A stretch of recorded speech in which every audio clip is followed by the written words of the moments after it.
Hello, everybody. Welcome to another edition of Magic Mics, proudly sponsored by CoolStuffInc.com, CardHoarder.com, Alter Sleeves, as well as Twitch subscribers and Patreon supporters just like you. I'm Evan Irwin, and we get started each week by saying hello to my two co-hosts, MTG Nerd Girl. Hey, guys. Ruben Bressler. Good evening. Good evening indeed. Now, if you missed our pre-show, we're still live here, but we're in the just chatting section. The NSFW is on. The box has been checked. It gets a little crazy up in here. So if you want to hang that, you can check that out. You can be a subscriber here, or you can go support us on Patreon, where you get access to that stuff on YouTube. You can watch it later if you want to. That said, we kick it off with our first pick in our giveaway. Get your chance at a $50 gift certificate to CoolStuffInc.com by typing !raffle in the chat. But subscribe first to get 2 chances to win. And don't forget our raid at the end of the show tonight to support a member of the community. Enter your suggestions at the end of the show to see who we raid tonight. And that is, of course, thanks to our sponsor, CoolStuffInc.com, where you can find cool stuff in stock every day. Now, our first pick showed up just a few hours ago, in fact, which is always exciting. And I think I still have light mode on for all the peeps out there who like to see it. You know what? I'm okay if you want to live your light mode life, Evan. We will just stay far away from you, but it's your prerogative to just remain in the past. I like a running joke. I'll take it. Look, join the Channel Fireball tweeted out, join us November 19th through 21st for MTG Las Vegas, a 3-day event celebrating all things Magic. This is a brand new big spanking event for Magic players. We ain't had one of these, even scheduled for a year and a half at this point. I was a little surprised. It's just less than 2 months before it's getting here, but hey, it's coming. Yeah. It was very clear about having some safety precautions, including proof of vaccination or a negative test within the last 48 hours. They have main events for Modern and Limited, which you can play in for $60 or $80 respectively. There's a Masters package where you get a Jeweled Lotus playmat. That thing's nice. That thing is the hot fire. It's really pretty. Yeah, very nice. And of course, you can also use some other packages here, limited packages and whatnot. There's the Command Zone package where you get the exclusive Path of Ancestry playmat with new art, which is kind of cool, which is not loading right because I got my plugin screwing up on me. But so that new art there for the Path of Ancestry is super cool. A foil Path of Ancestry promo, which is nice. And they give you some cool guides on here on how to rate your commander deck for those who are looking for the power level stuff. And check out Ragavan, the playmat of Ragavan Nimble Pilferer, showing up for the event. And that's going to be some hot fire as well. So we have a Magic event, everybody. Interesting. On the one hand, cool. I'm glad to see that nature is healing, etc. On the other hand, the latest numbers out of Nevada are not particularly encouraging, especially as we head into the fall, which is traditionally flu season. As people move indoors, they don't go outside as much. They have less outside events. This is an indoor event.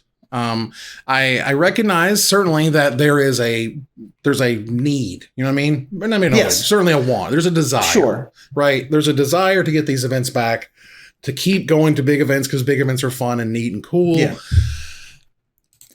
Whether each person, I think as I've heard it described as a risk budget, where you say, sure, how much risk are you willing to take in order to do what you want?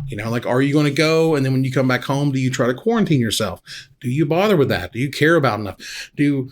Personally, I would like to have seen vaccinations be required, period. Just straight up, you need a vaccine. But sure, if this is the world we live in, and I don't like it because those tests could be false positives, or there could still be an incubation period.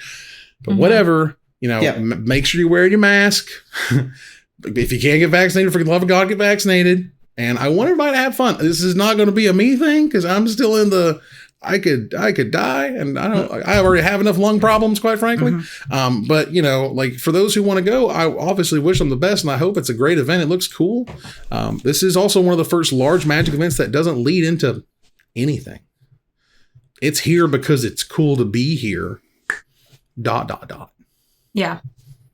I was definitely surprised to hear the announcement, to be honest, but like with Blood and Channel Fireballs paired up with Flesh and Blood, and Flesh and Blood did its thing, so it doesn't surprise me that the first thing that we're hearing from is Channel Fireball, because I know those two are working pretty closely together. Right. I would imagine if that event had failed, we would not be seeing this right now. Yes, that does make sense. We also have another East Coast thing that's doing like a team event starting in October as well. There's like a Modern Legacy limited team event, sort of like the Star City team events. Yes. I know like before COVID, they were getting like reasonably sized tournaments. Whether or not that's going to be the case here, I don't know. But the NRG series says Yanks, which is actually who I got the information from. So he would definitely know best. So yeah, I'm not surprised to see this, but yeah, it is strange. It is awfully soon. Yeah. I think that the surprising portions, first of all, if this event is happening and I'm free and able to go, I will probably go because it's kind of in my backyard. And I have been going to events. Like I mean, I'm vaccinated. I wear my mask. I do all the things. I will probably go to this. Assuming scheduling works out and all that kind of stuff. It's pretty close to Thanksgiving. So I think that that'll affect, attendance in some way. But sure. I think that the big underlines for me are the calling or the Flesh and Blood thing was definitely a dry run to see and a weather balloon to see if people would accept this. Right. Seems like people will accept this. The other surprising thing is 2 months is not a lot of time out from an announcement date. I'm curious to see how quickly. I think Pharmacist Judge commented like that's like no time at all to put together a judge crew. Right. This has likely been in the works for a while, is my guess, and that they pulled the trigger when the calling happened and didn't blow up and everyone showed up like they hoped they would and yada yada. So this is our new normal. So speaking of the new normal, there was some pressure on the SCG CON that had said, look, all you have to do is mask up and, try to be safe and yada yada. And they said, well, now we're going to require proof of vaccination or a test within 72 hours. Right. But again, that's further beyond than what they went previously, which is appreciated. And, look, again, this is the new normal. I don't like it anymore than anybody else. I mean, I like it. I don't know about I want people to get their shots, man. If everybody just get their shots, that too. Fine. And also I think the 72 hour, correct me if I'm wrong, it's either 48 or 72 hour is like what most of the European countries are requiring. Okay. So you either need to be vaccinated or have a quote unquote recent test. And so, this is just what it's going to be like for the foreseeable future, which I'm fine with. I mean, I've got my vaccination card. I'm happy with it. I want to be able to use that in a way that makes everyone feel better and feel safe about what's happening. Yeah. I was going to go see Patton Oswalt in December, and I can't because he required them to have vaccination, status to be shown in order to attend the show, and they wouldn't do it.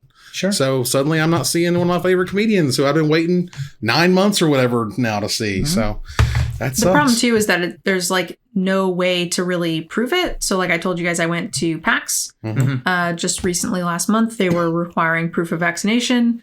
But again, I wasn't really doing much in PAX. I was mostly there to hang out in the vicinity and, meet up for lunch and stuff with people I knew who were in town for it.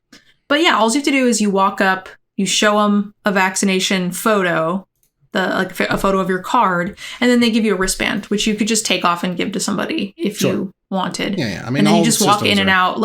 Anybody who doesn't want to deal with this can very easily not have to deal with this. And I feel like that's one of the bigger problems. I think if you're going to do a con where you have to purchase your badge and your badge comes with your name on it, then you have to show them the proof when you pick up your badge. That might be a little bit more reasonable, but it's literally anybody could walk up to this booth, even if you didn't have tickets. It was just a person with wristbands that's show me your vaccination. Here's here's a thing. So you could just have someone go through the line 3 times for you and get all your badges. That's a little rough. Right. But if you're scummy enough that you're trying to get around the vaccine requirement because you just don't want to keep other people safe, I don't know what to tell you. You've already lost all my respect anyway. Well, so. Respect isn't the deal. It's if you get in, you then start spreading. Unfortunately, the security is the issue, not are you a good person. I guess I have some interesting insight into this because this past weekend was my LARP. And at my LARP, I was on check-in crew, and part of my responsibilities on check-in crew was verifying people's vaccine cards because we were mandating vaccines. And there is a database, at least in California, where you can get a QR code for your vaccine to verify that it's your vaccine. Now, I don't know, A, if that's other states are doing that, or B, if that works for an event that's as large as a Magic tournament that like this one's going to be, much less something as big as PAX. Obviously, we had way fewer people, but me with a cell phone could do this. So if you had like a dozen people with cell phones, it seems like it could be done. Again, California is its own special snowflake microcosm. But it is possible to be done. Right. Like here's my card. I got QR codes and stuff all over it. So maybe that's one of those works for it and whatnot. I'm not sure. Pharmacist Judge is telling me that's a California thing. Well, that's too bad. And that is real quick. I just want to point out Tacey's comment here about having the proof of vaccination in his wallet is comforting because it fills the hole left by the DCI card. Too soon, man. That hurts. That was a good one. You ever burned down deserved an organized play system that was heralded as one of the greatest that had been ever created and had been copied and had a whole series of events and tournaments and a Hall of Fame that we loved? And the Duelist Convocation International, we hardly knew you. Makes me sad. All right. Well, that said, we're going to move out of our first pick to gather the townsfolk, thanks to our sponsor, cardhoarder.com, offering the best inventory prices and delivery of cards for Magic Online, this time not featuring a Mortal Kombat image behind it. Hey, because I screwed that up. It's okay. That said, we're gathering townsfolk because Gen Con happened. That was sweet. Cool stuff was there. We had an exclusive playmat that we were only selling at the event. They sold out by the start of the second day. So you had to get in there and get those if you wanted one, which was awesome. We had as a company sort of at the show, it went really, really well. All intents and purposes. It felt like, and what it looked like was that, there was a lot of sort of pent up stuff. It was either pent up to sell or pent up to buy. And so people were buying more than sort of usual and they were selling more than usual. So, in many ways, I think it was, people were kind of getting ready for this for a while because again, everyone was great. As far as I know, like masks were all good and people were wearing their masks correctly. And the Gen Con staff was right on top of people about wearing their masks correctly or escorting people out if they just keep on doing the right thing, which was also good to hear. And people generally kept their distance. As far as I know, there's been no crazy sicknesses come out of it that I've heard of so far, which is good. We won't know yet for a couple for weeks. Gen Con.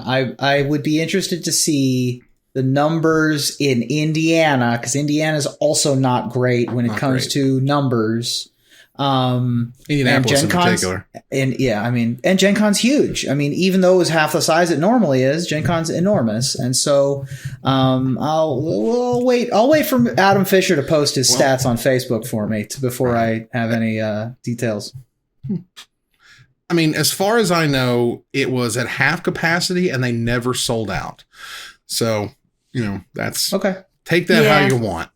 PAX was the same way. Like I haven't been to a convention in 15 years that was that empty. So it was nice. They were underselling tickets. And again, they also didn't sell out. So. Right. But yeah, from all of the companies that went there, all of my friends that went there to sell stuff, cool stuff. I've heard some of my friends work for Hunters Entertainment here. A bunch of, not here, I'm in Ohio, but there, a bunch of, game companies, game designers. It feels like even though it was less people, the action was still like, it felt like Gen Con. It still felt like it didn't feel empty is what I'm trying to say. Sure. It did have, a lot sort of less product, what product there was there. A lot of companies either sold out of immediately or would do things like we're selling 10 copies a day. And that's the most that we can sell. Otherwise, we won't have anything for anybody. So there were less sort of exclusives there. There were a few very large, vendors and or, sort of showcase publishers who weren't there. But that all, of course, changes in time. And again, ideally by this time next year, we'll have kids can get vaccines. That's another thing that we're all waiting on. I'm very fingers crossed about that one. So I can get my son and daughter fully vaxxed, my youngest, and all that good stuff. So yeah, but overall, I've heard good things about it. Yeah, I mean, so to put a bow on conventions in general, like we're gonna get this Magic thing back. We had the Flesh and Blood event. The Calling in Cincinnati is going to be the next Flesh and Blood event, and we'll see how that goes. That's another. I mean, I'm in Ohio, but Cincinnati's like the whole. Cincinnati's the whole thing. Well, Northeast U.S. is very important for Magic, and if it is able to bridge into another card game, that's also very important. Yeah. But we've got Gen Con, we've got Origins coming up. Like seeing these come back and actually happen, even in a reduced capacity, even not over the summer, even with less people, even with less product. Last year we had nothing. So we lost the whole year last year. At least we're getting something, and there's a little bit of hope on the horizon. Sure, it's scary. Sure, it's, people are assholes and are trying to sneak past the security with fake wristbands and whatever. But there's progress, and I feel like that's important. And there's hope, it seems. And there haven't been any huge disasters, right? There's been no Sturgis Motorcycle Rally, the gatherings that are super spreader events. So I think that is, we're all on the right path and we're slowly moving forward. Just today I saw advertising for a local event here in Florida for a competitive EDH event. And I was like, that's a $2,000 competitive EDH event. I guess those are back, everybody. Sure. That's a thing you can play in if you want to. All right, here. So in better, more interesting news, I guess, Wizards has brought back the Choose Your Champion. You find your champion. Hashtag Find Your Champion is back. They have this year's 16 Worlds competitors, and you can watch them compete at MTG Worlds, and you can get stuff on MTG Arena, which is cool. If you pick the actual winner, you get the pet with the trophy. Otherwise, you get 6 rares and the sleeve. You're always going to get the sleeve no matter what, and at least 1 rare, but you get more if you pick who does better. 9th through 16th versus 3rd through 8th versus 2nd and 1st, which is cool. I'll bring it up on the screen because why not? All right, who should I pick? That's a good question. So yeah, these are some big names. Oh yeah, all our competitors are here. Big stuff. They got some really cool profiles on everyone. Really nice images of everybody, which is great. Man, Ely Cassis, man, that guy. I was just gonna say, I'm so proud of that guy, for real. I'm gonna choose him. I think that's what I'm gonna enter my email address for, because Ely is just the best, man. And I would love nothing more than to see Ely, world champion Ely. I remember hanging out with Ely at Opens, hanging out with Ely at GPs, like money drafts and stuff. Like he was around. It was awesome to hang out with him. But, to see him go this far is super duper cool. So congratulations to him. But this is one of the things that they can do to connect your Arena account to an event that Wizards runs for promos and rewards. When they did this the first time, I thought this was the beginning of something. It wasn't. It was the only of something. It's the only thing they're doing to connect organized play at the moment to Arena that I can think of. I'm sure there's been others, but that's all I can think of right now. But, this is the type of stuff that had they continued on their course, they should have leaned more and more into, which is connect the people who played at the top level to the people who played at the sort of the most casual level and be like, oh, who's this Paulo person? What did they do? What's an Ely Cassis? Who's this guy come from? Like, show them in the client, make them look cool and sound cool. And like, you're doing most of the job right here with this type of stuff, but they are giving up the ghost after this go. But either way, it is fun to pick somebody and watch them go through the event, which is nice. There was MTG Missouri, who I believe, am I correct? He has COVID. Am I right on that? I could have sworn he said he was sick. May have. I don't know. I mean, I don't remember off the top of my head if Jeremy has COVID right now. Nothing said. I said, yeah, I'm sorry, right here. It says, of note, I came down with a severe case of COVID-19 last week and I'm experiencing many side effects. So, mother of God, please take care of yourself, Jeremy. But he had a legacy $100,000 event that was going to happen and he canceled it. So, all the players' payments have been refunded. Of course, contact him if you haven't. But, wow. First of all, Jeremy Aronson is just great. I love what he does for the community, all that he's been trying to do. But man, I have not seen a TO get smashed by COVID quite as much as I've seen Missouri MTG. Because if I'm recalling correctly, there was a legacy 100K like 2 weeks after the COVID thing was gonna first started, right? Like one of the very first events that got canceled over, right? Was one of these, and man, and so he's like, we'll do it next November. Like, surely we'll have figured it all out by then. Yikes! God, the world we live in these days. Yeah. So that is unfortunate, and obviously we understand that had to happen. But this is also the new normal: is large events are going to get canceled. You get used to Major League Baseball games getting canceled for COVID. We've had a couple of NFL games, preseason at least, get canceled because of COVID. I'm pretty sure you can spell check me on that one. But this is just what's going to happen. Sometimes concerts are going to get canceled. Sometimes, much less a Magic tournament. So this is always going to happen. Oh, and this was the rescheduled event that had already been canceled once. Canceled once. Yeah. Not rescheduled. So.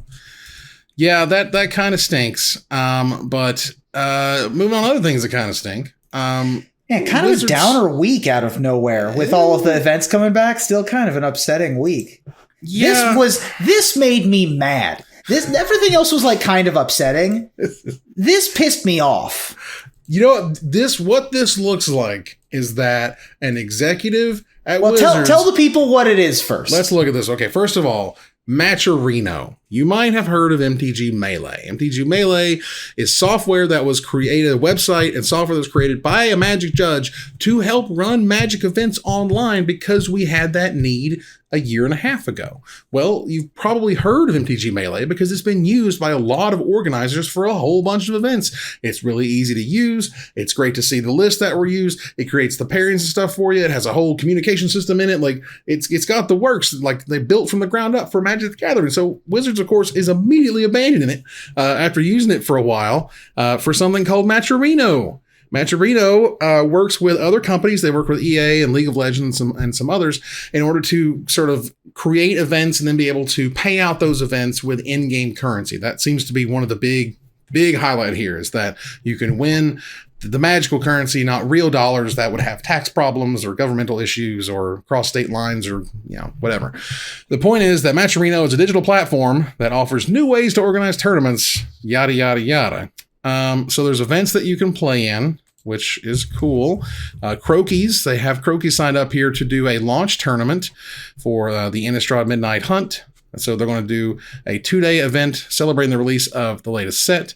And the prizes, first place is 10,000 gems. So that's about $50 worth of gems if you become first there. And best I can tell, this is free to play in, I believe. And it shows how you can become a partner organizer. So it's a little weird when you have a literally community homebrewed to be specifically for our game, our community, our culture, what we value, what we want to see out of an event. And then it's all farmed over to this very corporate entity. Created from one of the major creators. Yeah. MTG Melee is made from some of the most popular people in the community. Right. And it does seem a little strange that they would jump off that ship. Yeah. I mean, on the one hand, this has a wider esports pedigree. They've done StarCraft tournaments. They've done some other stuff. Since when has Wizard cared about that? Exactly. That's the thing. Is who cares about the clout? You've actually got a custom bespoke system that was designed primarily by Jason Flatford, who's been a judge in the Magic community for 20 years. Longtime friend of mine. I've known Flats forever. Yeah, Flats is amazing. And Brad Nelson, of course. Brad Nelson's a part of it now. If you want someone to be a mouthpiece for Magic, you can do far worse than the charisma and gravitas that comes with Brad Nelson. Yeah. I don't understand this move. I don't get it, because I can't imagine that Melee is more expensive than Matcherino. So I don't think it's a money problem. I can't imagine that Matcherino is better with using the software than Melee, because I can't imagine how that could possibly be. I think the only way that this makes sense is that Melee was not given the keys to operate within Arena to the point where they could get gems access as prizes, and Matcherino, because they're highfalutin and have connections, probably did. Right. I mean, this is terribly upsetting and a horrific reason to partner with one over the other, in my opinion. You know, many moons ago, I worked for a bank, worked for a bunch of banks and credit unions there for a minute, doing IT stuff. And at one point in time, there was a question about some software that we used. I believe at the time it was time clock software, but it might have been something else. But there was some piece of software that they were looking to get, and one was liked, and one had a friend on the board of executives. And guess which one got chosen? And this sounds like, you know, somebody in a suit knew somebody else in a suit, and they did a business. And because my business likes your business, and we like business, don't we? And we're old business partners, and we're friends, and we help our corporate entities, because this feels super corporate. Whereas MTG Melee is like the most uncorporate you can get. This feels like the most corporate you can get. I'm not ready to call it nepotism. No, I'm not. Right? I mean, I'm just saying, you know, this is just things I've noticed in my lifetime when stuff like this happens and you go, this makes no sense. This software is clearly worse for its intended use than the software we were using. And the software you were using, I assure you, I promise you, if you were like, hey, Jason Flatford, can you hook this up to our API so you can give out gems as prizes? He would be working on that nonstop to make that happen and to work with your systems. But when you just cut them out, you just cut them out. I mean, I'm wondering also, like, maybe that there could also have been a bidding situation. Like, we are contracting out to have something done, and maybe a bigger company is much more able to undercut and do that kind of thing because they operate on a higher thing with a lot more clients or whatever the case may be, where is if you do have, you know, something a little bit more simple and you actually have to have, you have to build the infrastructure to do the thing from the ground up. Maybe that costs more. Yeah. So, I mean, maybe it was just a situation where like Wizards didn't want to pay Melee and they found a better option that was cheaper. Yeah, I think that I think that explanation makes the most sense to me, which is still unfortunate, but not as nefarious. It's just silly. Like this was a this makes much more sense for my dragon analogy of the dragon that sits on the pile of gold underneath the building in Providence, Rhode Island. Like, which one's cheaper? Do they both function? Great. And that makes sense to me because this is like a crowdfunding kind of payment software thing. I don't really understand what's happening with Matcherino. Well, I don't want to. Right, I don't want to sort of speak out of turn. I'm friends with Jason on Facebook. Oh, and full disclosure, we are personal friends with Jason Flatford, who runs MTG Melee. I have a personal bias here. I will freely admit I have a bias for my friend who worked his ass off making software that you chose to not use, which means and software that he mentions that he worked 80 hours a week for almost a year, worked himself so hard he ended up in the ER in December, like. The boy crushed it on this software, what it does, how it works. And it really, it hurts on a personal and obviously professional level for him, but on a personal level to see your friend who worked so hard at something to just like be swooped out with a professional business system, not this crap somebody came up with themselves or whatever. Like, I don't know how they framed it, but I don't ultimately, like it. Sorry? I just meant like that. Now it does sound like you're being a little harsh because you're friends, right? Which is the exact opposite. Or that's the exact same thing you're complaining about too. No, like, I mean, no, you're right, and that's totally fair. There's it's the friends at the top versus the friends at the bottom, right? Your friend worked very hard, but you don't necessarily know that somebody at Matcherino didn't do the exact same thing to get it started. So like, it's just a lot harder to say, I would think. Yeah, it's fine, and I get it. I totally understand. There's money on both sides of this stuff, right? Let's try our best to remove personal feelings and biases for the moment. It feels weird that there have been MTG Melee tournaments for 2 years and none for and no Matcherino tournaments in that time. If I'm correct, if I'm correct, if I'm incorrect, let me know. But it feels odd that this deal happened with no previous tournament partnerships, unless something weird happened behind the scenes and they just didn't want to partner anymore.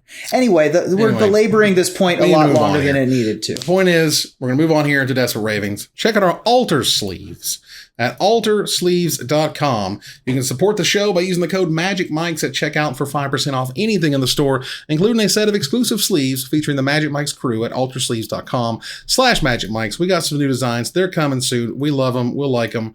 Not a whole ton to go over this week. But Andrew Cuneo, look, man, the website's free. All right. Twitter's free. You ain't got to pay nothing for this. We got this by just hanging out and watching what happens. So he had mentioned, is this the worst standard ever? Seriously, who thought Asika's Chariot was a good idea? 71% disagree. This is not the worst standard ever. This isn't even close to the worst standard ever. I've played in the worst. Well, I've not actually played during Urza Saga. I missed that one. That was arguably the worst standard. But I've played in Cobblade standard. I played in Thragdusk Restoration Angel standard. That was gross. That was really long.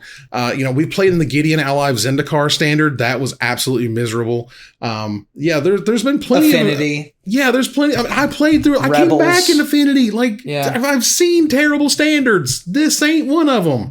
It's the power level's a little shaky depending on where you're at in the color pie, but overall, pretty cool. I think I can see why Andrew Cuneo thinks it's the worst standard ever. And I also agree that Asika's Chariot is a inexcusable Magic card. It's fine. For its cost and all of the things that it can do. It's very powerful, yes.